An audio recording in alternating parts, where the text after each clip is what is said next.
Hey everyone, welcome to Stekker. We've been seeing some strange things happening on the European grid lately, and that's why we wanted to make this video. We are seeing a situation in which we think the limits of the European grid are really tested when it comes to congestion. A lot of sustainable energy has been flowing onto the grid, which by itself is a good thing, especially here in the Netherlands, where Stekker is. We've really scaled our sustainable energy hugely in the past few years. A lot of solar has come online, a lot of wind parks have come online. And this has meant that, yes, a lot more sustainable energy is on the grid, but also that there's a lot more instability on this grid as well. Because the sun, doesn't always shine. The weather gets predicted wrongly, so maybe not enough energy or too much energy has been pre-sold on the grid. And we've been seeing some really strange things happening that we wanted to share with you to get rid of all this energy or to really quickly get new energy on there. And this has really led to some remarkable situations. Just for your information, the grid always needs to be perfectly stable, right? So the amount of energy that's being used needs to be equal to the amount of energy that flows into the grid. Otherwise you get instability problems, or when there's too much energy flowing onto the grid gets too hot, the voltages get too high, and at some point things might start to fail. We haven't really hit that point yet, but enough is happening to warrant a conversation with our in-house expert, Eric van Boekel. He's an energy expert who works here at Stekker, and I wanted to talk to him about all the strange things that he's been seeing happening and some of the things that happened over the past few weeks. What happened is we overshot. So we had a big surplus of energy production that we didn't have any off-takers for. So we had to look all over the place to pay people to consume energy. And with paying people to consume energy, you have to think about that energy normally costs 30 cents or something, that now you get minus 60 cents for consuming energy or even more. They turned on the lights in the greenhouses during the most sunny hours. To get rid of all this solar power, pretty much. Yeah, exactly. Yeah, and they got paid quite a bit of money for that. Prices were quite high. It's a part of renewables that we need to think about. But of course, if you think about if we would need that light to grow the plants, then it's fine, right? But in this case, we didn't. I actually think perhaps even in a lot of greenhouses, they didn't have any plants in there because they might get too warm. Wow! So in a lot of greenhouses, the lights were on with not even plants being there. Yeah. And, just to get rid of it. And then we did the same thing with pumping around water. Like I said, we don't have a lot of height differences, right? So what we do, we are really good at controlling water flow. So basically, first pumping it, and then pumping it back. Simply to get rid of all this energy, we were pumping water from A to B and back.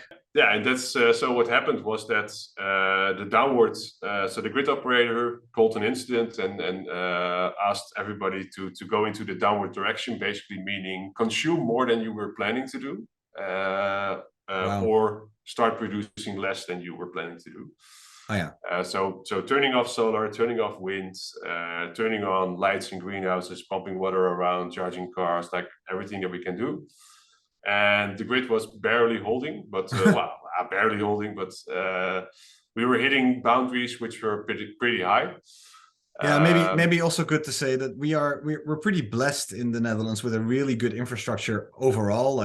Generally, sure. I would say that compared to elsewhere, the trains run on time. There's no potholes in the road. Things just work.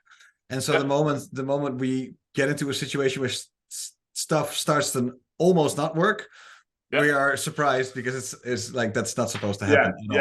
If the power is not on in the Netherlands, that's a really special thing. Like that almost never happens. That is true for sure. And besides the Netherlands, we have a really good European grid, right? So we have one of the biggest grids around the world, and that's also really good. But what you're seeing now is the interfaces between countries are called, and bidding zones are called interconnectors. So we've done a really good job in building a lot of interconnectors to connect all these grids together. But of course, at some point, these interconnectors are also full. And then at some point also, the other country cannot do anything else. So besides the Netherlands, what happened at Easter, because it's more also a European thing, right? If industrial companies would run during Easter, in Germany, for instance, then that would solve that would have solved the issue as well. But the Yeah. issue was that Germany also had a lot of renewables. So Yeah, exactly. so Yeah. it's not specific to the Netherlands. It's specific to the Netherlands that we have our own set of problems that we created, right? Mm-hmm. But on these days, overshooting is basically something that happens in a lot of countries. So Yeah. in Belgium, they had also a lot of problems, and what happened there is that they didn't really put in a lot of the gas capacity up front. So they have less of these greenhouses, and they had some gas generation running, but not a lot. And what happens then is, so where we saw a lot of negative prices, which went really low to pay people to consume, they had the other way around. So at the moments that there were some clouds and there was less sun, yeah, they had really high prices to actually consume less or produce more. So every country had different set of problems. Germany also had a lot of issues. And besides those Yeah, interconnectors, besides those interconnectors, what's the disadvantage of sending power abroad? Like, what's the disadvantage of us sending that excess solar to Norway and then yeah. using it there?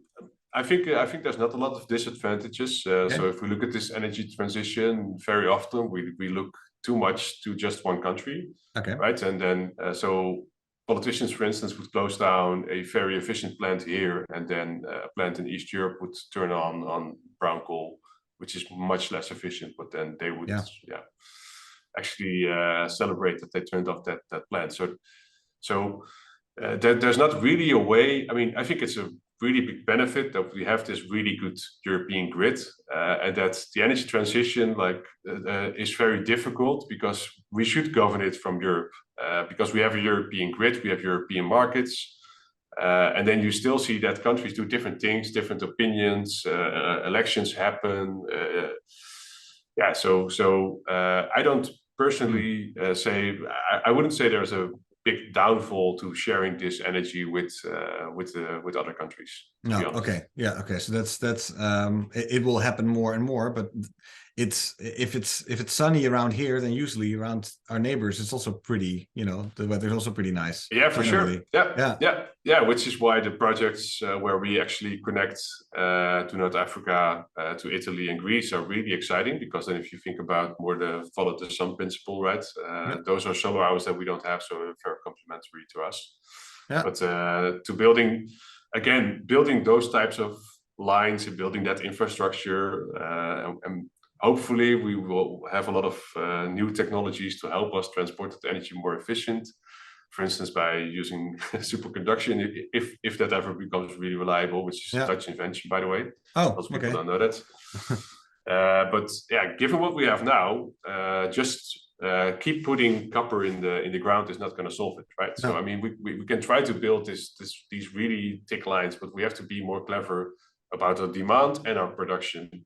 So one of the main things that I would say, in my opinion, one of the biggest mistakes that the Netherlands made is that we created this structure where, from an investment perspective, it was really attractive to invest in solar. Mm-hmm. But then we didn't require the projects to actually do that in a way that it suits the grid and the market. So now if you are, let's say yesterday, if you had solar panels and you had them on, then you lost quite a lot of money and you're a sitting duck because you cannot control it. Of course, you can ask people to just turn it off, but that's not really the way. So yeah, if you are working with renewables, then I think you should make sure that you have some kind of remote control in place or some kind of grid optimization. And there's lots of different examples of how you could do that, right? So from the German perspective, bigger plants are controllable by the grid operator. So that's a requirement if you want to get the agreement to actually transport to feed in energy to the grid. We didn't do that. So now we're quite surprised. Some people are quite angry as well. Oh yeah. Because they put solar panels on the roof, and then, for instance, on the low voltage areas, the power goes above 253 volts, and then the solar panels turn off. And those are safety measures, but if those safety measures get tripped every day, then something went wrong in planning, right? Right. Yeah, exactly. Has it led to any big failures yet? All this abundance, or blackouts even? Well, regionally in some areas for sure. Okay. We've had some blackouts also related to interconnectors from sea. We haven't had a really big European blackout yet, but we've been close. We've been really close. A couple Really? of years back in January, for instance, a station tripped in Serbia. This small station tripped. That then led to a lot of windmills and solar panels turning off, especially the solar. And it basically was a snowball going into Germany, and then all the big scale solar turned off. And they had to decouple a couple of grids, I think in Italy, to solve it, to make sure that we didn't have a blackout European-wise. I'm not sure if there has been any bigger bang since then. I think that was the biggest bang of the last years. Mm-hmm. So I think at some point this might happen, but that's, to be honest, it's not like the infrastructure will melt down or something, right? We just have to figure out a way to handle it. And usually it's caused by something special, like it could also be snow. If all the snow falls and the solar panels suddenly cannot produce anymore, that's also something that could take away a lot of the production. But what we really have to think about is now we still have fossil plants to save our ass. We cannot. I mean, yes, I want to do. Yes, I want to turn off the coal plants, right? But we have to be clever about it, and we have to think about at what moment we do that, and just bluntly going by and just building renewables which are not properly controllable remotely, or turning off coal plants and then having to turn them on again. Which happened last year as well. You need to take like the physics side of electricity, think about it from that perspective, and make it less political. Exactly. I do want to pitch what Stekker does then in here, because it's one of the smart things that Stekker does is making sure that cars are charged at those moments. So instead of wasting the energy, you could also charge a car, like you already said. Yeah, exactly. Yeah, so we have a lot of EVs in the Netherlands, about 300,000, I think, from the top of my head. So that's quite a bit of energy. Like 90 EVs is 1 megawatt, if they're not fully charged, right? So that's an important part. Mm-hmm. And what we do at Stekker is we use those cars. So instead of wasting the energy by, for instance, turning on lights or pumping around water, it's of course much better to charge the EV. And EVs are, what's working really well is the investment for the battery has already been made to drive it. We don't add an additional cycle to the battery. So we don't load it and then offload it to the grid, which is, of course, we're going to use that a lot and we need it. In the future.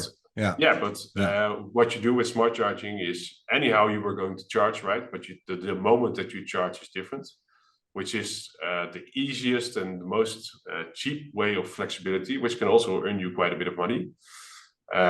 Because like we said, with the greenhouses, you get paid to consume energy at the moments that there's an abundance of energy. And this could be for consumers as well? Yeah, for sure. Yeah, so the most important part about that is that the same things which I just talked about with the grid operators are happening within energy suppliers. So for our international listeners, we completely separated our market. So we don't have one utility or one energy supplier. So we opened up this market. So anybody, after you get a license, so you have to write down that you are really knowledgeable and have the banking in order, but then you can become an energy supplier in the Netherlands, buy energy from the market. And it's separated from the grid operator and the metering company and the production side. So our entire value chain of energy, of power, is completely separated in different roles. And now we have an increasing group of people who use an exemption. It's an exemption by the law to actually request the grid operator to make the measurements per a time window of 15 minutes. Okay. And that exception is being used by new energy suppliers, which build new products with dynamic pricing. So currently, dynamic pricing in the Netherlands is all about hourly prices from the apex, from the European hourly markets. Okay.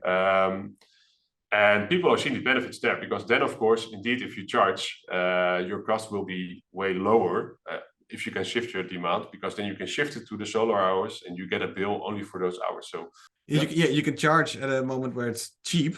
because the Yeah. electricity prices are low, and Yeah. generally nowadays when it's clean as well, because there's a lot of Yeah, solar and that wind in the goes hand mix. in hand. Yeah, Goes yeah. So hand in the hand. way Yeah. that the way that the merit order works is that, and of course we've had some stuff changing from Europe, which that impacted a little bit with like maximum pricing and Hmm. but you can for sure still say if those prices are really low or negative, then it's going to be a renewable. Like it Yeah, could yeah. be a must run, but that's a really small portion. So what that means is that yesterday, for instance, people could have charged their car during 12 and 2, and then they got paid 20 cents per kilowatt hour. Of To course, charge that's their car. Yeah. to charge their car. It's Yeah, so and of mind course blowing that that's it's really, it's really good to highlight this. So you can charge yeah, your car and get paid for it. yeah, That's yeah, it's a very unique thing. Like people generally don't yeah. stop at a gas station and get paid to fill up. Yeah, so negative pricing is something which is a really good mechanism to change Okay. behavior, right? Because you get rewarded for doing the good thing, and the good thing is actually not turning off the solar panels and charging your car, Yeah. and not charging your car during the evening peak. So everybody that doesn't smart charge, yeah, most people still plug in here in the Netherlands around 5, and then they're basically charging the car at the least renewable moment because the evening peak is really a big Yeah. thing. Yeah. And then what we see from the data is in a lot of cases, like either they go to work next day and then they only drive like 30 kilometers. I think on average it's about 25 kilometers, the work home distance. And then of course the car, if they arrive at 8 a.m., the car will be full at 8:30. Yeah. And then at 10 o'clock, the solar panels start generating energy at the office for free, which would have been much better to use, of course, to charge the car. Yeah. So that's what we are combining, and of course, it's still a challenge to connect this whole fleet. And where we used to have only, it's pretty similar to the energy transition from a producer perspective. We used to have a couple of EV brands. So now I think every day a new model is introduced. Yeah, that's So true. it's pretty difficult to be compatible with all these new players. But yeah, smart charging EVs is definitely the way. That's why I was really excited to join Stekker, because it's definitely a really good way and a really good puzzle to solve these issues that we have in the energy transition moving to renewables.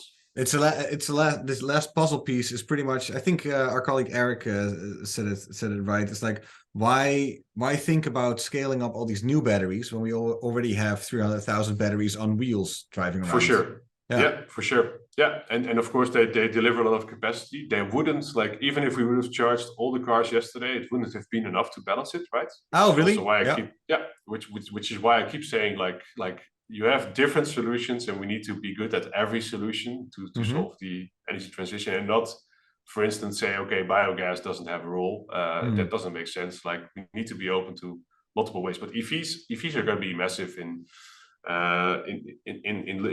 helping balance the grid, and that's V1G, right? So where a lot of people talk about also taking the energy from your car and, for instance, putting it into your house. Those are all next steps. Like we're still figuring out right now how to cleverly use this amount of energy. And it's quite a lot, right? If you take my Tesla, it's 60 or 80 kilowatt hours.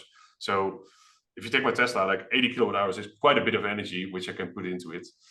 And I also don't drive a lot during the week. So what I try to do is really postpone it to the sustainable moments, and I use Stekker to do that for me. It's super nice. Yeah, it works really well. Do you happen to know how many EVs are on the road? Like, how big is the battery in total of all the EVs that we have in the Netherlands? Do you happen to know? Otherwise, we'll take it to the next episode. Yeah, I would have needed another cup of coffee to do the calculations from the top of my head, but I would say 4 gigawatts probably. So yeah, something like that. Yeah. And what would you need? What would you need to really stabilize the grid? We needed almost 7 yesterday. We needed 7 yesterday. Yeah. No, I mean, so it's getting there. It's getting there. Yeah, but it's still, but that's very theoretical, right? So because of course those cars shouldn't have been charged then during the solar hours. So yes, it's going to be a big thing, but it's going to be a big thing when the EVs run into the millions, basically. And then still, like, because what we didn't talk about is we talked a lot about solar right now, but wind is also like what's happening now with solar is going to happen with wind within 2 years, because we will have much more. If the wind blows a little bit in Europe, Central Europe, we will have so much excess wind energy that you can also charge. I don't know if it's going to be free or not, because of course you have to transport that energy. But at those times, of course, EVs can take that energy during the night to charge it. On the long run, I think the vision that I have is that we will have self-driving fleets, of course, and then the cars can be charged as closely to the assets as possible, because that's much more efficient. Because they will charge right next to where the solar panels are, or right next. And why that's important is that the solar panels generate DC, so they generate DC energy. Inverting that and inverting it multiple times, what we're doing right now. It's also, you lose like half of energy, if it's even more than half of the energy. So it's really interesting. Those are future steps. And it's really interesting, because I'm thinking like, okay, we started on sort of like, hey, there's bad news, but actually when you listen to it long enough, it's like, oh wow, this is actually it's all great news. We just have to adjust to all the good news. of wind and solar coming online. And I think my summary would be like, if you create the right climate, then renewables can go really quickly. But you also have to cope with like the laws and the system changes. Actually, it's the people and processes which are much slower than the energy transition, which is kind of exciting. But as it turns out, it's not it's not technology holding us back right now. Like, interesting. And so that's what might happen in other countries as well. But it's kind of funny to see over the past few weeks even that indeed the rules and the laws and just the way that we deal with this is just it's not top of mind even of people. There's also there's nothing. So it first might need to break before it gets fixed or something like that. That's what it feels like. Yeah, that's something I say sometimes, like our grid is too good. Like a couple of disturbances might be good to get politicians to pay interest and to listen to the technicians and the engineers, but also for the people to realize like the way we've been working, right? So the comfort we've had and the way we consume it, that's not a sustainable way. So, but it doesn't mean it has to be difficult. And EVs are the perfect example of that, because you don't, like my neighbor. I always say my neighbor is the proof that it works. Why? He was smart charging for 3 months. We had a neighborhood barbecue. So I configured his phone. I connected his Tesla. Smart charging. Okay. And and after 3 months, he came up to me. He was like, so what? Smart charging. What do I need to do to actually start smart charging? So I showed him like, you've been smart charging for 3 months, and you saved this amount of money. And he was like, oh, what? Really? Yeah, it's also important that people aren't bothered by it too much, that they don't really have to think about it in a certain way, right? Yeah. Okay. Hey, awesome, Eric. Thank you. I think next time we can talk about more about what it means for consumers and maybe what it means for these markets, because we hardly even talked about the markets, because that's its own whole thing. Like negative pricing for electricity doesn't seem like a great business model for these markets. Yeah, and especially fixed prices. Like we have to talk about fixed prices, because that's one of the biggest challenge. I think if you move to renewables, then fixed prices become really hard. But that's the teaser for the next time. The teaser for next time. We'll talk more about dynamic pricing. Yeah. Hey, thanks a lot, Eric. Okay. Cheers.